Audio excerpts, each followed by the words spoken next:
before we get going, I want to ask a question and get some audience participation. How many of you think we are ready for the 2024 election? Please stand up. How many of you think we're ready for the 2024 post-election? Please stand up.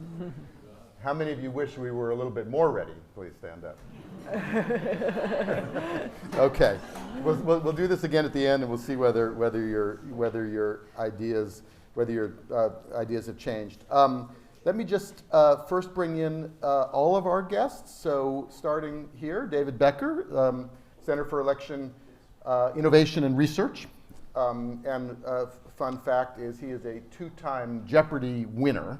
So you guys better be quick on the buzzers. Who is David Becker? Laura Mather, a longtime cybersecurity expert, and Nate Persily from the Stanford Law School. And Nate, let's just jump in. You're the author of a book, very aptly timed, Social Media and Democracy. The issues have been before the Supreme Court this week and all over the paper. I think the right-hand lead on the Sunday New York Times was Trump allies are winning the war on disinformation. So what's at stake in the cases and more broadly? So the Supreme Court this year is having, let me first thank everybody for coming here today, and thank you for inviting me.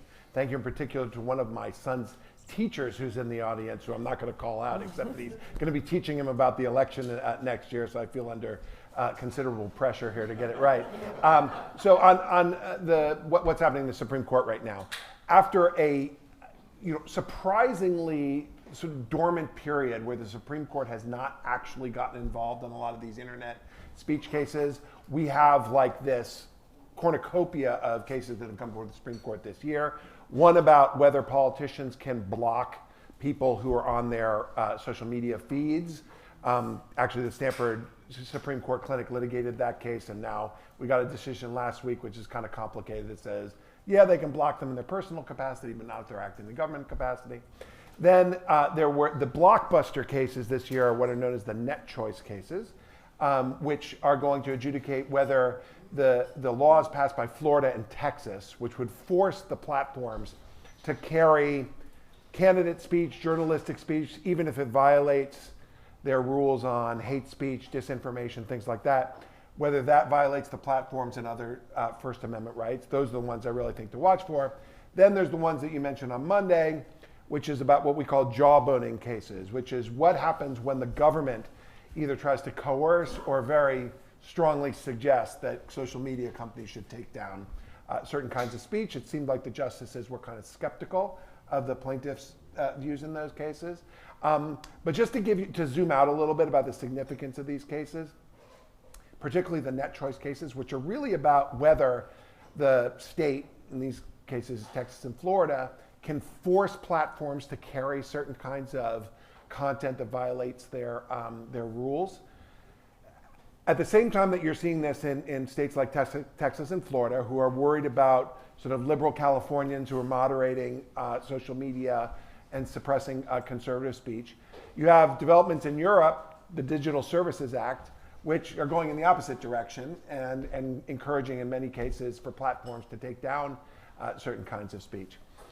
So we may live in a world starting this summer where there's going to be certain types of content which platforms must carry in Florida and Texas, which is prohibited in Europe and is actually optional everywhere else. And it's a very different vision of sort of how internet speech was going to operate than what we thought of many years ago. So, Laura, you're a entrepreneur and our sort of resident executive who's sort of been on both sides of government regulation and just how do you see this tension between sort of keeping things fair and maybe true or factual based and also First Amendment freedoms? So having spent so much time in cybersecurity, I started in 2003 before it was even called cybersecurity. The amazing thing is we've already learned these lessons. We know how to fight adversaries, let's just call them, right? And we know how to deal with people who in the digital space are trying to manipulate different things. The key lessons that I think we can really benefit from is that we didn't actually take action soon enough. And I know a lot of you in the audience are startup founders or parts of startups, and you hear words like regulation and it just scares the crap out of you because it just has dollar signs attached to it, right? And I get that, I totally do. But if we look back at what happened with cybersecurity, the fact that we didn't act soon enough meant that a lot of people got really hurt. And we had the opportunity to act. And this country, we really need to balance innovation and staying the superpower of the world with the fact that as the superpower of the world and the fact that we are trying to make democracy a global initiative means that we're actually going to have to do a few things. And I don't think we have to go as far as Europe has gone. Europe just put in a bunch of regulations just last week. This is super timely. We often don't go as far as Europe goes, but they're moving. We can learn from them. We can act. We've talked earlier how we're not going to act soon enough, right? We've got an election tomorrow almost, it feels like. But we can do some things better than we did with cybersecurity to protect our democracy, to protect people. I mean, even in some of these cases we were talking about before, lives were ruined because of what's going on. So I think there are some things we can do, and I think we have a playbook that we didn't implement with cybersecurity, but we have it now and we can implement it. So thank you. So David, we were talking earlier, and you know, there's obviously huge excitement around AI. There's also a certain amount of hand-wringing. You were saying that some of the hand-wringing may be misplaced, and that the technology is, that things are more robust, or how did you come down on that? Yeah, I was probably a little more pessimistic than that. So I should say, first of all, I run a nonprofit called the Center for Election Innovation and Research. We're a nonpartisan nonprofit. We work with election officials all over the country, Republicans and Democrats. I work as closely with Secretary Raffensperger in Georgia as I do with Secretary Benson in Michigan. I've been in elections for about 25 years. In 1998, I joined the Justice Department to be a voting section attorney in the Civil Rights Division, which started me on this whole path. But before that, that was the only job that could have gotten me out of California. I'm a Californian. I'm the best kind of Californian in the sense that I'm a double Berkeley grad, so go Bears for those so I will say, in the spirit of bipartisanship, I'm a Stanford professor wearing Berkeley colors today, just to placate. Just for me. Yeah, just for me, which I appreciate, by the way. Exactly, thank you, and we have the axe. Surprising. This is where we should have had the I know, you know? but we also have to admit, this is a wonderful period of détente for Berkeley and Stanford people. I mean, because of the Pac-12 and everything else, there's a lot of love going on between there for at least a short period of time. But I've been working in this space for a very, very long time, and this space used to be so dull and boring that only people like me and Nate could get together and talk about it, and we'd never get a bunch of people in the room to talk about it. And over the last several years, it's become the topic of conversation. And I should say first, one of the questions you asked at the beginning was, are we ready for the 2024 election? And that can mean different things to different people. One of the things I want to tell you, we are ready for the 2024 election. The election is going to be run very, very well. The election officials have been under stress, they've been abused, they've been threatened and harassed for well over 1,200 days now. These used to be anonymous public servants. They are targeted now. They are hunted in some cases. And yet, they're sticking with it. Think about every election since 2020, which, by the way, was the most secure, transparent election in American history by any objective measure. And that wasn't just because the Trump DHS said it. It wasn't just because the Trump DOJ said it. It wasn't just because 60-plus courts said it. It wasn't just because conservative legal scholars said it in a report called Lost Not Stolen, which you can find at lostnotstolen.org. It's not just because the Hoover Institution just over there said it.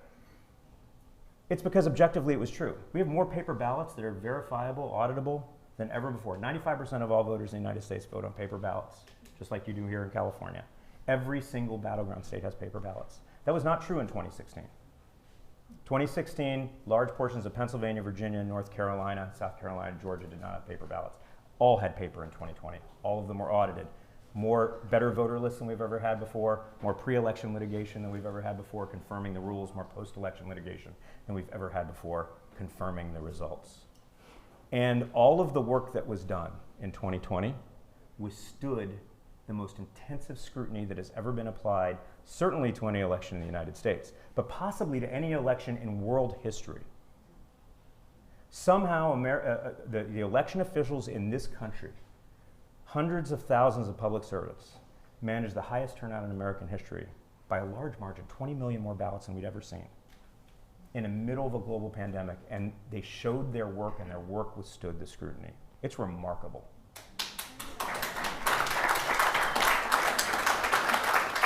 And yet, there are tens of millions of people who don't believe that. So I think there are two things we need to talk about. Are we ready for the election? Yes. The election will be well run. We're going to know who won the election in 2020. There will be an answer. And what I worry about is that it might not matter. Mm-hmm. And the question is, when it comes to AI in particular, how much worse does generative AI make the existing disinformation environment? And from my perspective, I don't have a set answer to that, but from my perspective, the current disinformation environment is already pretty damn bad. You mentioned this. Think about Ruby Freeman and Shay Moss, two poll workers, volunteer poll workers. They don't do this for a living, who wanted to serve their community in Fulton County, Georgia, and found themselves counting ballots late at night, as poll workers all over the country do. There was a live stream of video showing them taking out a box of ballots, which is the most normal thing you can imagine. That's how this happens all over the country. And that clip of that live stream was taken. It was not altered in any way, and it was the foundation of disinformation that ruined their lives, that led to a $150 million verdict against Rudy Giuliani eventually. That's the disinformation environment that exists before we even touch AI. Mm-hmm. Now, could AI augment that? Of course. It lowers the barriers of entry. It can create interactive forms of disinformation that make you think you're communicating with someone that you trust. It could enable much more finely individualized targeting of disinformation of people who might be most susceptible. But I actually worry that the disinformation environment is so bad right now that we don't necessarily need AI to make it worse. So Laura, tech versus tech, cybersecurity, watermarks versus deepfakes. How does this play out? So this is what is going to have to be decided: is how do we determine when that is AI versus when it's not? And what's super interesting about all of this, as far as the AI goes, is the way I look at adversaries. Most of the adversaries I've fought my entire career have actually been nation states outside of the United States, and that's going to be a big part of this. And one of my worries is that when we get into AI, it actually makes, one of the things in cybersecurity, by the way, I used to have to write warnings for people of how to tell that email you got is fake. And one of the things we would say is the grammar sucks, right? and literally that worked, because it was like, oh, by the way, AI is going to make the grammar not suck anymore.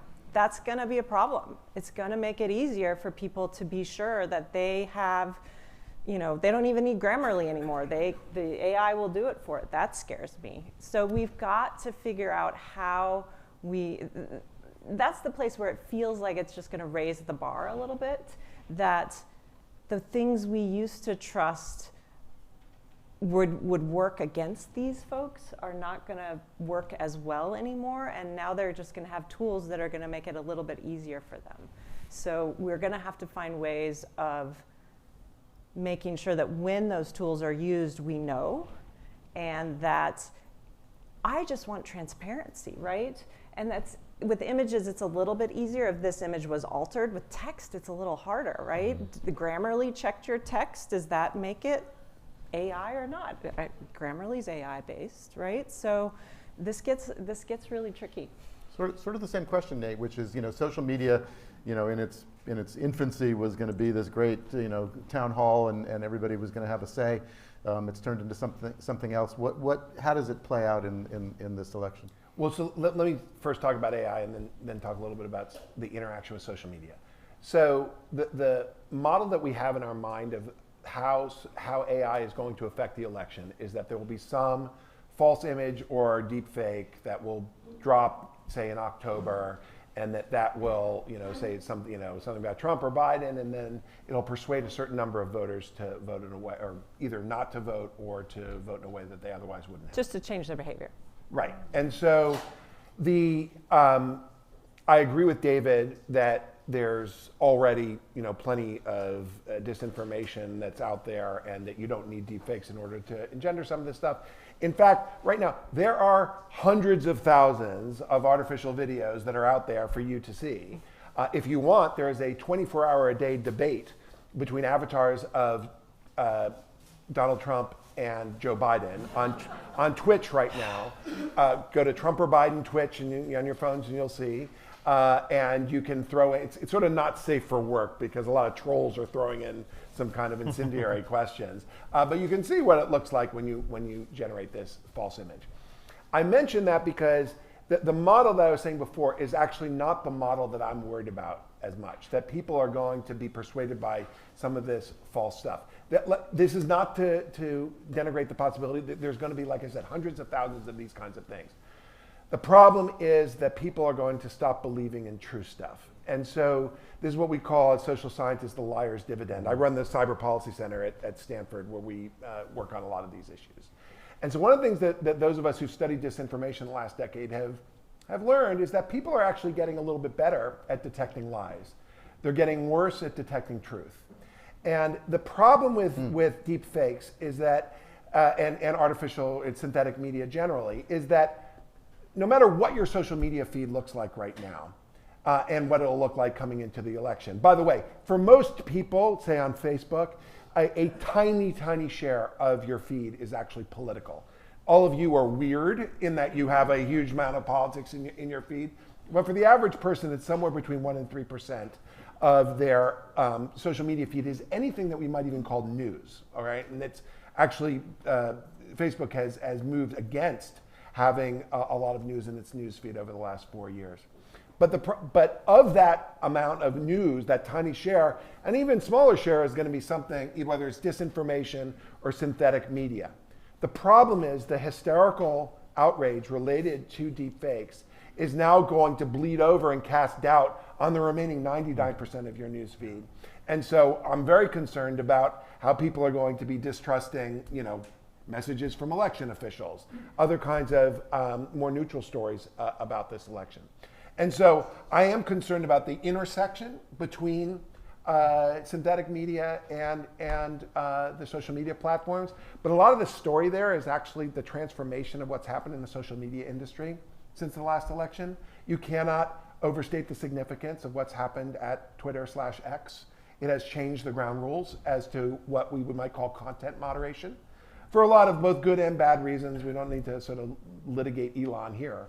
But the point is that it's done two things. It's expanded what we'll call the Overton window, like sort of the permissible bounds of content moderation online. That's not just been limited to Twitter, that's affected some of the other platforms as well. Secondly, it has retarded collaboration between the platforms, which has been absolutely critical to deal with emerging threats related to elections.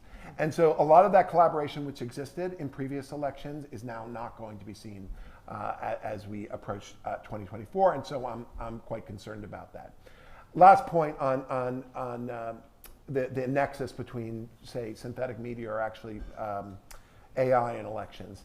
You can see right now there is already sort of an avalanche of AI-generated text, particularly on Twitter. One of the reasons we know this is that you're now seeing error messages from the OpenAI the GPT-4 API going on to Twitter, where you see these comments in some people's feed that say, "I'm sorry, but this violates OpenAI's policy." So literally the error messages are now sort of finding their way onto Twitter. Whether that stuff is going to have an effect, I doubt it, right? Most of this stuff, most people are not going to see. I don't think, by the way, that the deepfake videos are going to be at the level of sophistication in time for the 2024 election where we won't be able to detect them, okay? But I actually don't think it's going to matter because we're going to spend a lot of time dealing with authentication and watermarking as a society, and we should. We have to invest in those technologies. But the division in the United States is not really between those who believe in truth and those who believe in lies.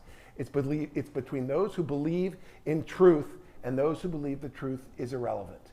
And if you have to think about disinformation in the context of polarization. And so we tend to think there's a kind of Lincoln Douglas debate going on in people's minds when they approach social media. It's much more about tribalism and people retreating into their echo chambers to decide what kinds of communication are relevant or not. Yeah, yeah. I mean, this whole discussion is so germane as a journalist because there's some kind of fundamental, training you get that somehow the facts matter, the truth matters. That in fact, if you write it, context matters. Context matters. Yeah. Things will happen because you've now uncovered something, and that is it's sort of an existential problem when that's no longer the case. So, and I love this liar's dividend question, which is so let me just put it out to all of you. Like at some level, you're saying that the problem is not the technology, the problem is us. And I don't know whether there's either a techno fix or some other kind of social political mobilization fix that can sort of stem that tide. Before we get to that, one of the things that you brought up is the lack of coordination now. And I will say again, I'm going to beat the cybersecurity drum again because we know how to do this in the cybersecurity space. But one of the ways we were most effective is when we started to coordinate across brands, because there's a signal that you have to get before you can decide, okay, I want to do something about it. It has to reach a certain volume. And if you're going across the brands, the volume just gets elevated a little bit, right? So it really terrifies me that we're not going to be as coordinated, because that's actually when we do our best work, right? Is when we can bring together all of our data and pick the noise away from the signal, actually get the signal from the noise, and not coordinating is just going to hamper that, which is not good. And to that point, I mean, I don't know if how many of you remember this, but on November 13th, 2020, which was a Friday, the second Friday after the election, DHS, the Cybersecurity and Infrastructure Security Agency, CISA, coordinated with the Government Coordinating Council, which was a coalition of election officials and vendors and others, to release a statement. And that statement said that there's no evidence of any problem with the election. This election was secure, and there's no reason to believe it wasn't. And for those of us, I work a lot with the media. I'm CBS News election law expert. I talk to others who work in this space. It was a very important anchor to hang on to with regard to the narrative.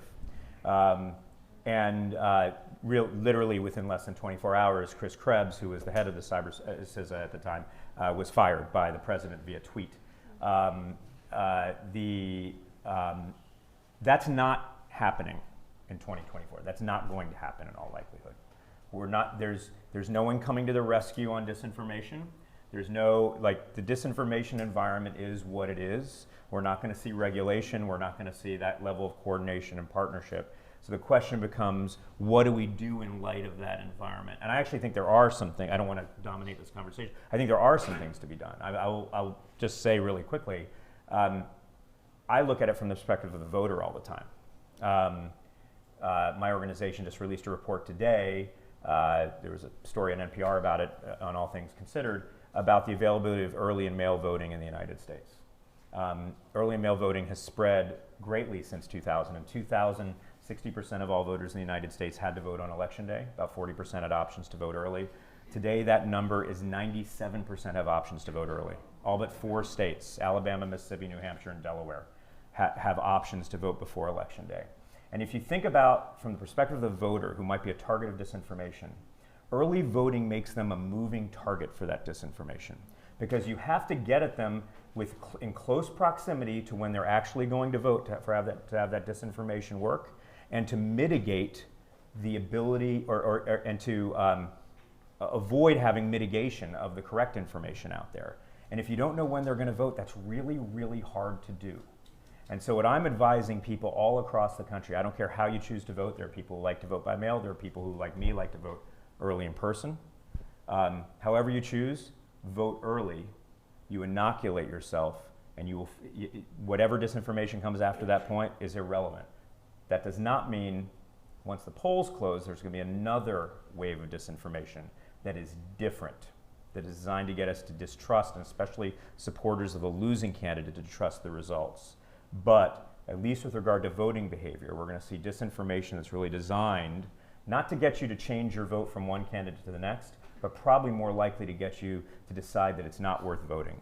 The voting is hard, the voting is rigged, the voting doesn't matter, that your vote doesn't matter. What's the point?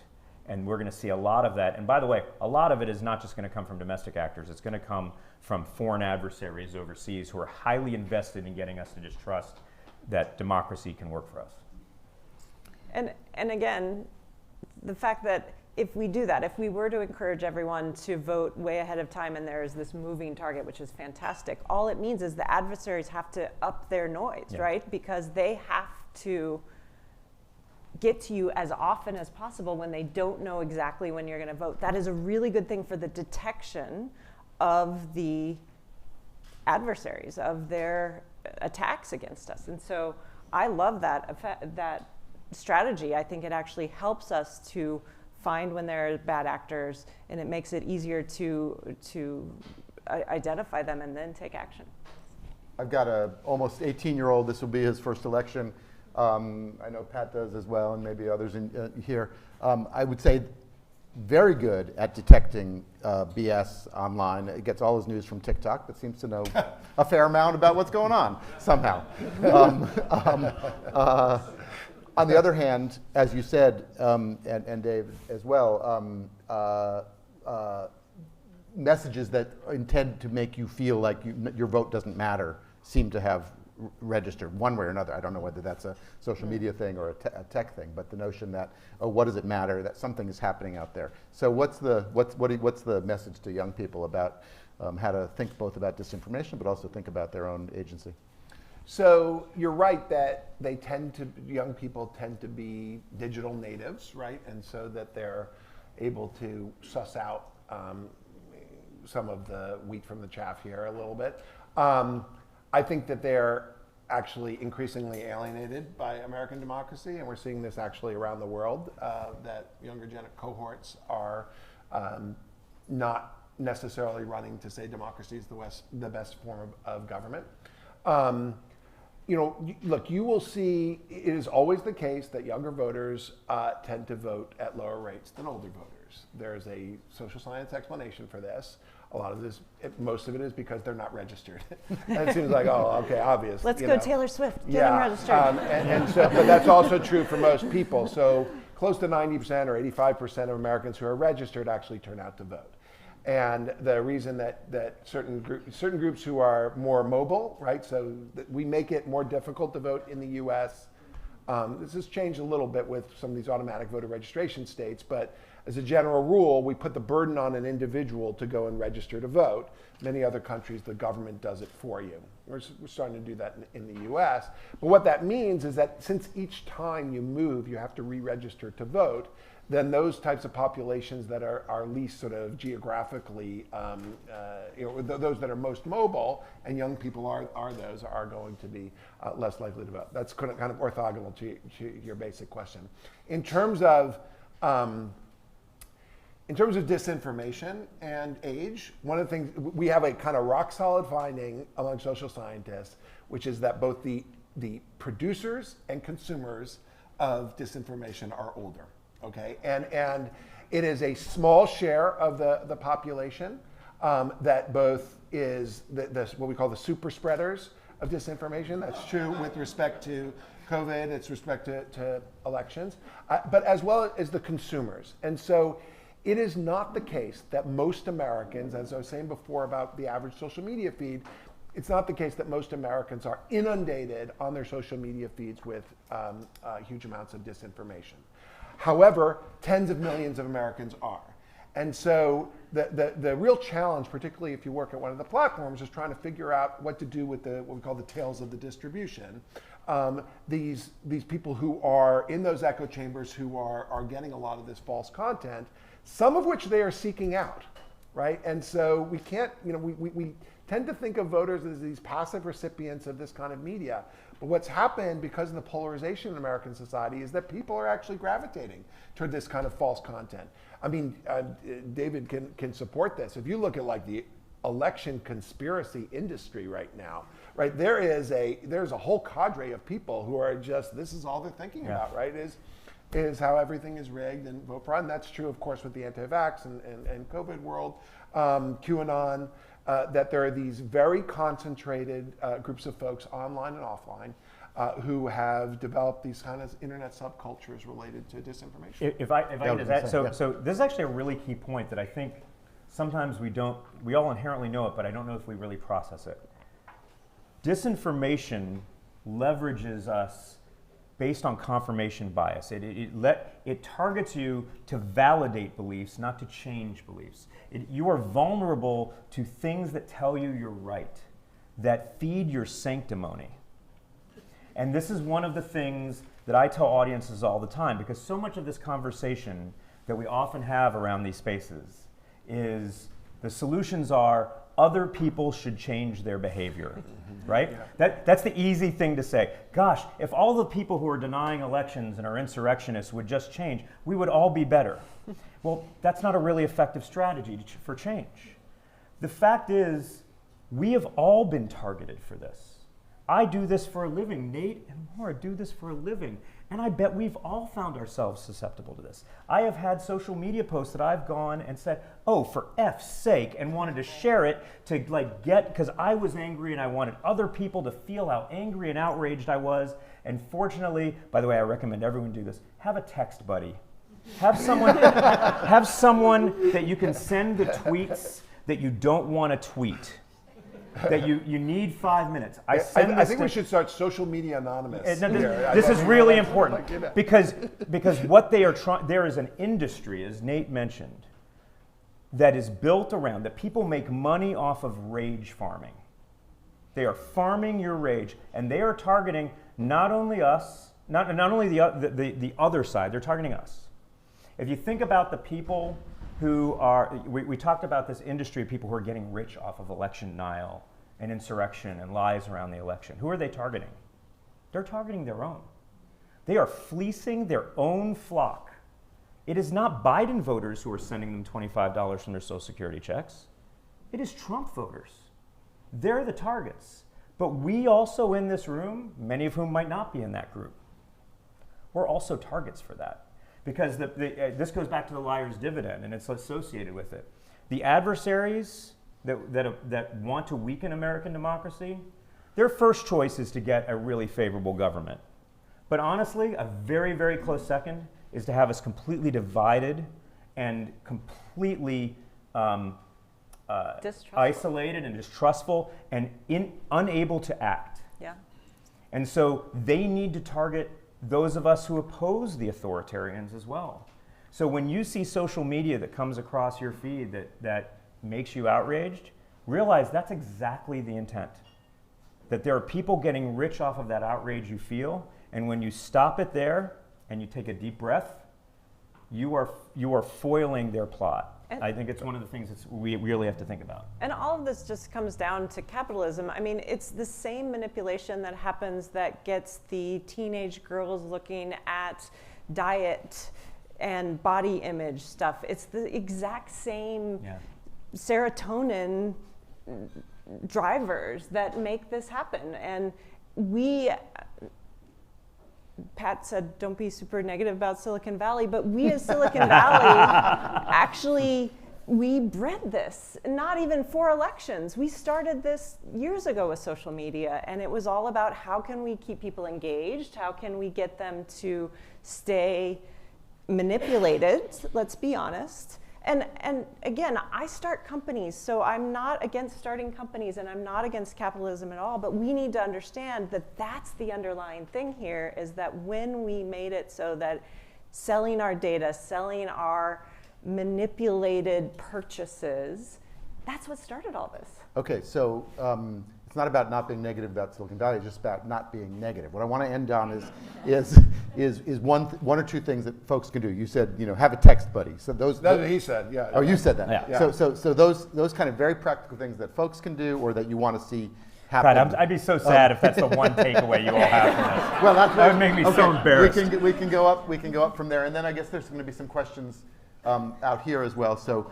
Do that and think of your questions. Well, let me just start with a kind of general perspective here, and I think this echoes something that David said, which is that we have to support our election officials.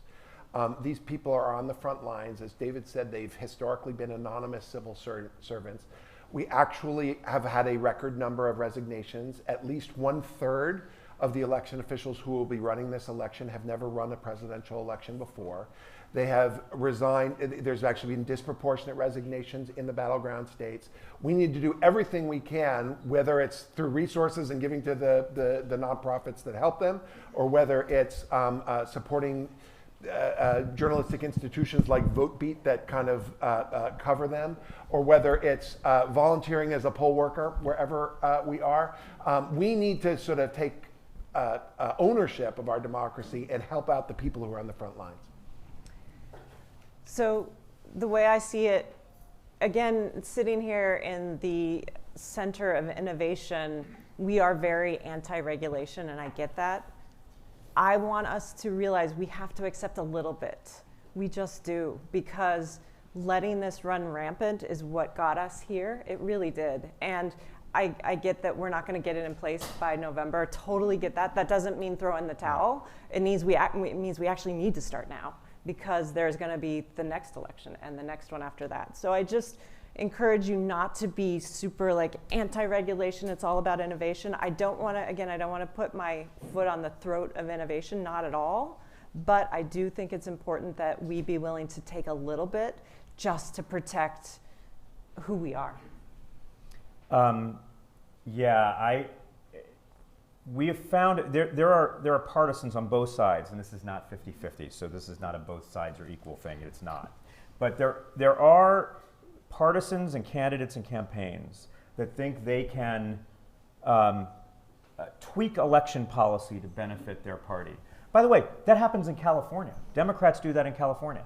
If Democrats in California think that automatic voter registration and a more expanded vote by mail help their party, that's not true, by the way. Mm-hmm. Republicans in Texas think that voter ID and reducing drop boxes help their party. That's not true. There is no evidence of any of this. The American voter is a very complex being. We think that making voting easier is going to lead to higher turnout. Well, we just had the highest turnout in American history in the middle of a global pandemic where 1,000 people were dying a day. There is virtually no correlation between ease of voting and high turnout. There is no state in the country that makes it easier to vote than California. California is always in the bottom 5 of turnout. Always. Because there are other factors in play. And so we need to reject, as individuals, we need to reject some of those discussions. It's one of the reasons I put out this report about how easy it is to vote. There are those who want to talk about voter suppression all the time, how hard it is. And by the way, voter suppression does exist. There are attempts to suppress voters. There are attempts to do this. They usually fail. And in general, it's easier to vote. And there are folks who want to tell you that voter fraud is rampant. And so your vote's not going to matter because things are rigged. Reject those things. And the best way to reject those things and see how easy it is to participate in the process and to see the so many checks and balances there are in place to make sure that every eligible voter can vote only one ballot and that ballot will be counted accurately. The best way to do that is for you all and your family members to do as Nate suggested, volunteer to be a poll worker. There's a reason poll work, by the way, I'm not going to tell you it is a carnival ride on election day. It's not. You're going to show up at the polling place at 5 a.m. and you're going to stay till 11 p.m. You're going to take hours of training beforehand, but you're going to be part of your community. You're going to be working with others who are part of their community, people who might disagree on policy, and you're going to see how every voter in the United States has to be on a list in order to vote. That under federal law, every one of them has to show ID to get registered to vote. That in every single state, you have to be on that list in order to get a ballot, and you only can get one. If you doubt me, get your mail ballot here in California and show up to vote in person. Some of you probably have. And they'll tell you, do you have your mail ballot with you to surrender? And if not, you're going to vote a provisional. And that won't be counted unless your mail ballot doesn't come in beyond the deadline. Every single mail ballot is verified for identity. Every single person in the United States is verified for identity at the polling places they vote in person. 95% of people vote on paper ballots, and those ballots are audited, meaning that random samplings are reviewed by hand to make sure they match the machine count, to make sure the machines didn't malfunction. And then there are days and usually weeks that go by before we certify those results. There are people who want you to believe, and this is true, we have a decentralized system, that the differences between the states mean that our system is less secure. That if Trump loses Georgia but wins Ohio, it's because Ohio has better voting laws. Actually, the voting laws in Ohio and Georgia are almost identical. And in general, all of those things are common across the United States. Learn it by being a poll worker and then spread the gospel to everybody, and especially do it when your candidate loses. I think about heroes. There are so many heroes who have stood up to things. I work very closely, I mentioned Secretary Raffensperger in Georgia. He's now been held up as a rhino, a Republican in name only, by MAGA forces.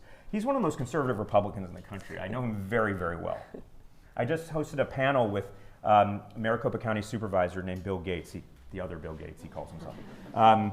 Stephen Richard, the Republican Maricopa County Recorder. These people stood up for elections in which their candidates lost. The Secretary of State of Arizona is a Democrat, Adrian Fontes. He stood up for an election that he lost in 2020 to the Republican recorder candidate. Stand up for the integrity of elections where your candidates lose. It's going to happen. Have any of us voted for all the winning candidates all the time? I mean, we live in a 50-50 country. That'd be weird. And I think that's really, that's what is at the core of democracy, is that we have to be able to accept that there are winners and losers, and sometimes that means our candidates lose. Okay, so Dave's got the mic, but one sec. We want to do a little post-test here. Stand up if you think we're ready for the 2024 election. Why are you making them exercise? Well, you should say sit down if you think we're ready. Dave? Wow, that was truly fantastic. If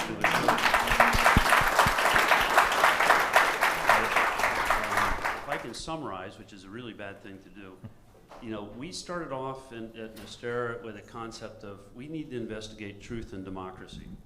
And actually, we moved and said, well, it's not about truth, it's about democracy. And what I'm finding is that it's actually not about either of those, it's about polarization, right? How do you, if you look at the degree of polarization now, or the demographics of polarization now versus the past, it seems to be, more extreme, right? Is that the real issue, which is kind of what you were getting at? And if it is, how do we put our innovation engine to correct that? So I happen to have a book called Solutions to Political Polarization. He's got a book on everything. Thank you for the promo. It was actually published in 2014. It's one of the reasons I came to Stanford. I was teaching at Columbia. Came out here was because I was working on polarization. Larry Kramer, who was then the head of the Hewlett Foundation, well, actually head of Stanford Law School, then became head of the Hewlett Foundation. The first thing that we worked on here, and so I'm not going to. Cambridge University Press, we've actually made it, I think, freely available. So if people go online to Cambridge website, you can get that.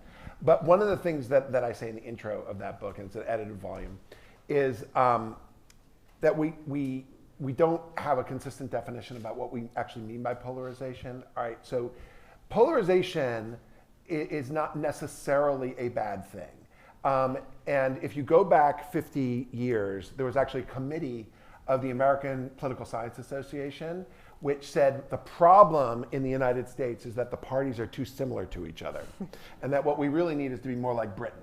And so you have clearly identified parties where there's kind of clear ideas, right? And then for many years, that was something a lot of people believed in. Now, we're like, oh my God, what have we gotten ourselves into? And actually, even my book, which was what I think 2014, it's like, oh my gosh, we yearn for that level of polarization right now. So the one way to define polarization is you look at, say, the ideological coherence of the parties and how distant they are from each other. So how dissimilar is your average Democrat from your average Republican? What's like the ideological distance between them? That's kind of a typical like mathematical way or game theoretic way to think about that. So that's what, but even that doesn't quite capture, I think, the thing that you're concerned about. Whereas a lot of what we're talking about when we think about polarization is sometimes what we call, incivility, or what law professors would call constitutional hardball. The willingness to engage in what might be the kind of political weapons of mass destruction as opposed to the tools of conventional political warfare, right? And so that the norms that had constrained our politics have now dissipated. We can see this across any number of areas, whether you're talking about judicial appointments or you're talking about impeachments, or if you're talking about stuff that's happening at state levels. In the election context, the fact that we have all these laws that are reorganizing the election administration system to replace it with people with partisan officials. That's the stuff, the incivility, when we talk about like what's happening online and the willingness of people to just break those kinds of norms, and then specifically the norms that have constrained our politics, which are disconcerting. There are some things that we can do for each type of polarization. The difficulty is that in a world where there is no trusted, neutral referee of American politics, it makes it particularly difficult. At the Cyber Policy Center today, we had a seminar that we'll put on the web with the head of the Swedish Psychological Defense Agency, okay? It's like, oh my God, that seems pretty Orwellian to us, right? And he was saying, it was sort of charming and Scandinavian, what he was saying, which is like, all you need is you need to get the government to try to combat things like disinformation and bring people together, and also to bring civil society together. And I'm like, yeah, okay, in Sweden, the problem. If you look at, and going back to the media environment, you all remember, some of you are old enough to remember Walter Cronkite, right? So how did he end each evening news broadcast? He says, that's just the way it is. Well, there is no one in American society right now who has the credibility to say that's just the way it is. And that's part of the problem, which is whether you're talking about the election rules or whether you're talking about the media, that there aren't people who are trusted by all sides. However, we have this, in the Cyber Center, we've got something called the Polarization and Social Change Lab. One thing that we know, and this goes to, I think, a little bit of what David was saying with respect to Brad Raffensperger and Stephen Richer and Bill Gates and others, is that the critical thing is to get sort of opinion makers from that side to say, vouch for the election results. That if you have people of that tribe who can then validate certain positions that are, whether it's election denialism or other kinds of polarizing positions, that's the key to it. But that is really, really difficult Can I add in today's something on society. that? Yeah. I mean, but that also requires discipline from those who might be in the other party. I see this, and I'm sure you've all seen this. I mean, we all saw the recent news about Mike Pence saying he wouldn't endorse or vote for Donald Trump. And I saw a lot of people who are more on the left in my feed start to hammer him for all of the things all of the wrongs that he had committed as a member of the right. I've seen this with regard to Liz Cheney. I've seen this with regard to Brad Raffensperger and others. And that is feeding into the divisiveness, the polarization. There is an opportunity. I often think back to that moment on January 7th, 2021, where there was a big tent opportunity. And it wasn't just one party that squandered it. And again, this is not 50-50. I want to be very careful here. But it isn't 100-0 either. And there was an opportunity that was squandered. And those opportunities don't come around very often, to build a bigger tent around maybe a very limited set of principles, but a set of principles that you can really hold on to. That elections matter, that there are winners and losers, and that the winner gets to govern. It's pretty basic stuff for a democracy. But there's another thing too. we've got to get some of these nation states out of our elections. I mean, they are really influencing the polarization stuff, and I think if we could wave a magic wand and subtract them, you would see there's not all that much going on that's just, they're really frothing things up, and that's a big problem. Yeah, yeah. Pat, I think you said there were some folks in particular? Just two questions. So I was literally just about to ask you, Laura, about that magic wand, because you know more than the rest of us and the lessons we've learned in cybersecurity. So if we give you that wand, what are the top 2 regulatory things you do? So regulatory-wise, it's actually less about that when you're going after the nation states. It's much more about actually coordinating across the platforms to see when we know that that's a bot from another country. There are things that we understand pretty well how to do. Maybe regulatory-wise, it's that we are not forcing these platforms to, when they know it's not humans on the other end, to take action. There's things like that that can be done, because most of this is actually done automatically. So there's that kind of thing to be done, but we know how to go after non-Americans who are using our technology. So let's just do that. We know how to do that.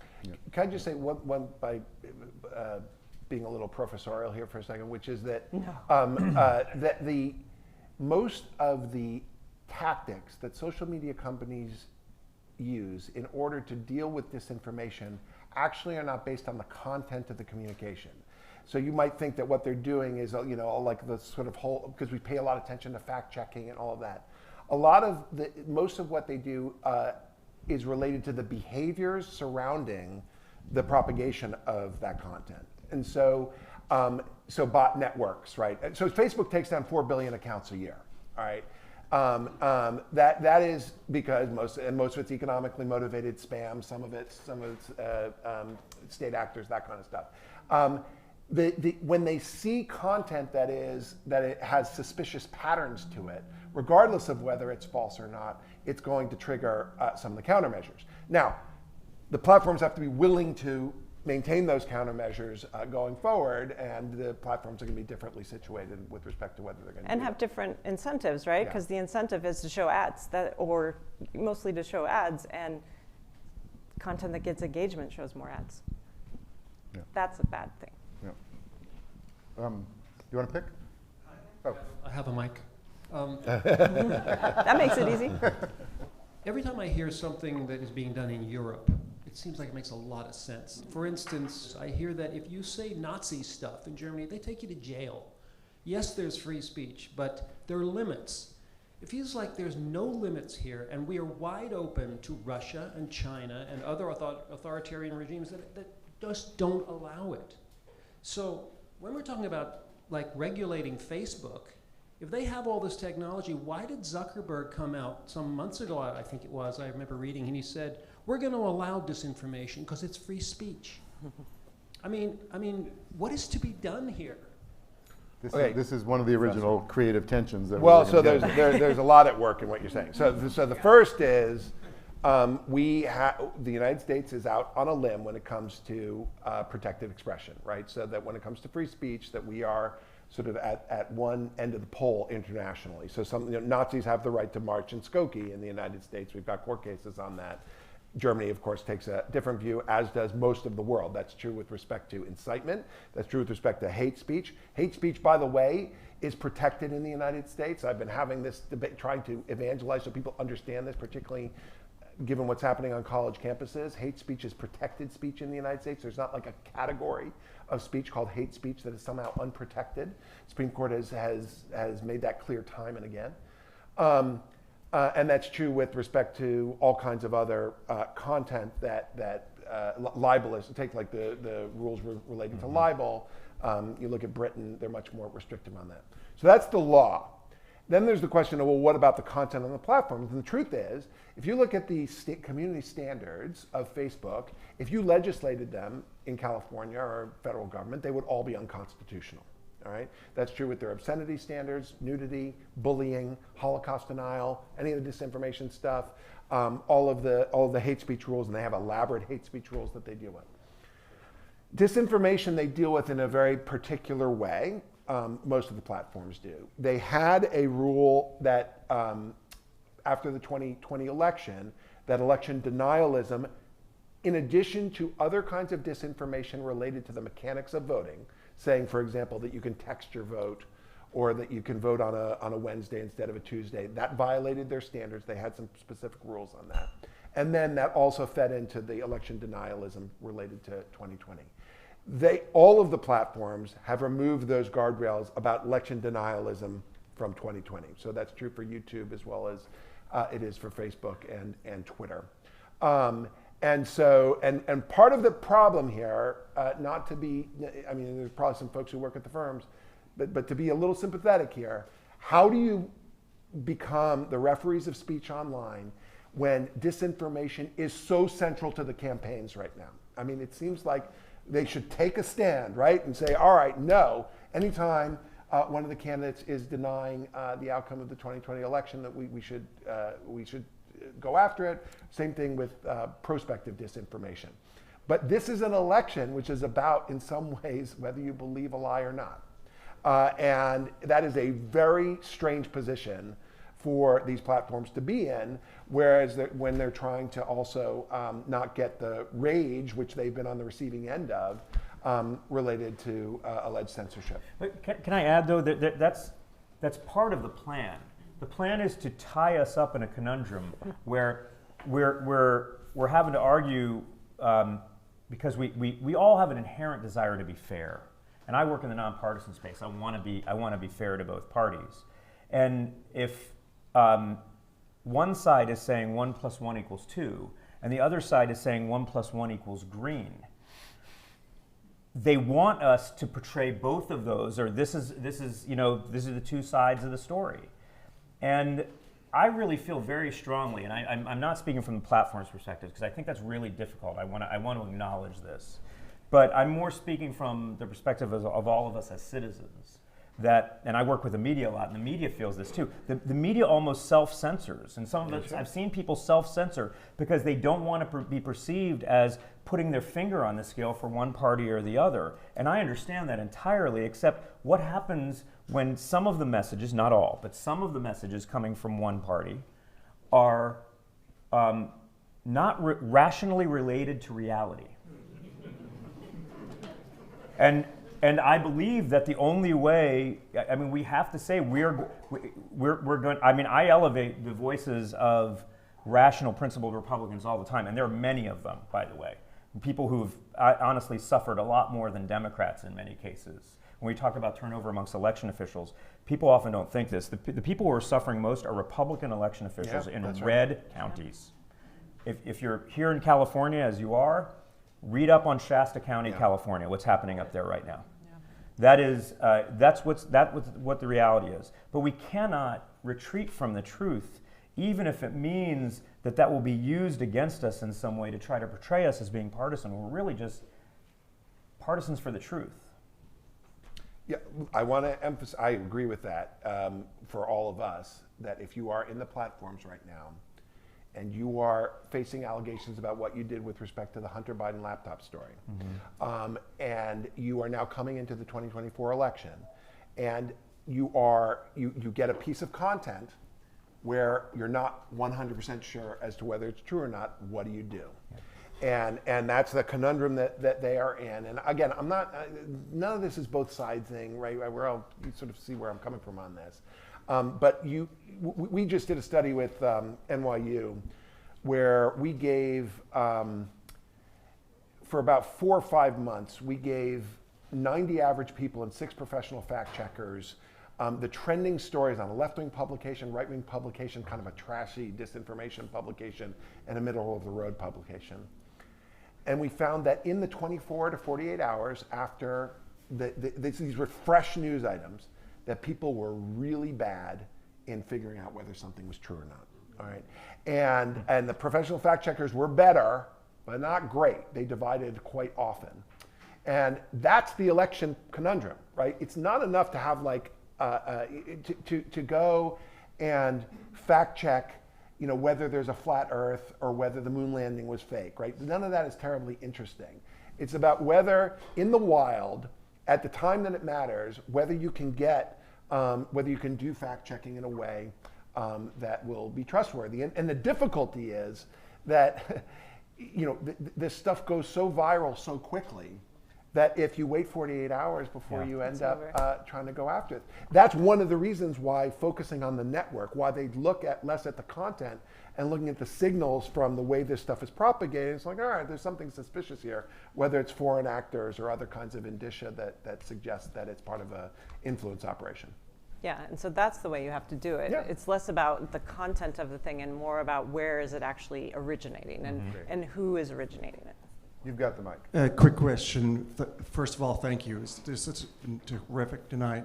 One platform that you do not talk about is TikTok. And TikTok is, in terms of apathy and young people and foreign actors, I'm curious what you all think about what their government has proposed. Enjoy it while it lasts. I mean, I could go off on this, but you know, it's sort of interesting to see. Well, you know, this is true with AI regulation as well. But we're talking about polarization before. It's like, oh, finally we have something that there's actually bipartisan support for in general, right? It's like, what's interesting though is Donald Trump has come out against the TikTok ban, which is like, kind of, there's a curveball I didn't expect. Sort of has Rand Paul. There's sort of really interesting First Amendment questions here about the right of the listener to see certain types of content, whether it's from a foreign actor or not. I'm concerned about the legitimate privacy and data protection issues related to TikTok. I think I don't have the crystal ball as to where this is going to go, but it is, you know, we'll see what happens in the Senate. The House passed its version. The Senate's going to decide whether it goes through, and you know, we'll see. I will say there may be bipartisan support, but the 18-year-old vote is not in favor of banning TikTok. I was very surprised though that, because I'm not on TikTok a lot, sorry, but I always envision it just a bunch of dance videos and makeup tutorials, but there's a ton of disinformation on it. I just read about this the other day, and it's about Israel, and it's about you know, the Uyghurs, and it's about all these things that I wasn't expecting, but there's a ton on there. And going back to way earlier when we were talking about young people, that scares me. Yeah. Okay, there's a lot of questions left, but we don't have time to answer them, so we are going to ask them. So 30 seconds each, say your question. You can say your name if you want. People can find you afterwards and we can keep talking, but just we're going to do a bunch of questions and then we're going to wrap up. Hi, Adam Ullman here, and thank you. I think you all are presenting a very rosy picture. If we take a look at, it was 2000, Gore v. Bush. Someone sat down, said, I'm out. We have come a long way in 20 years with this disinformation. Where's it going to be in 20 more? Okay. Oh, okay, sorry. Yeah, a few things really quick. One, Nate, thank you for the comment about the laptop, in the sense that I work in security and trust and safety. 98%, 99% of trust and safety people I know completely committed, absolutely passionate about these topics. My question is about shiny objects and what we're missing. Also, just thinking about when I do threat modeling, there are things that we fixate on, right? And I'm always worrying about that. So example, there's deepfakes, which everybody's concerned about, chatbots that are posing as humans, legislation that focuses on protecting the politicians, but not election officials, legislation that goes all the way up to election day but doesn't look at the next day. And there's just a whole score of things that I worry about that we're missing, because we always miss things. Hi, wonderful topic. Thank you all for your contributions. I'm going to go the opposite direction and ask about what are some of the positive applications of AI to the challenge of getting people to vote and getting people to find resources to vote. For example, imagine you could get a phone call in your language, in your dialect, telling you where to go vote on the day of voting. That would provide you with resources. Or alternatively, you go to vote and somebody is keeping you from voting. And you could actually call in and convey that information instead of reaching a hold line and a voicemail. Thank you. Great discussion. John McRae, Amplify.ai. I head up our Democracy Defense Unit. deployed for 5 Democratic presidential campaign clients in 2020. There's a lot of good news here around using AI to have a great offense.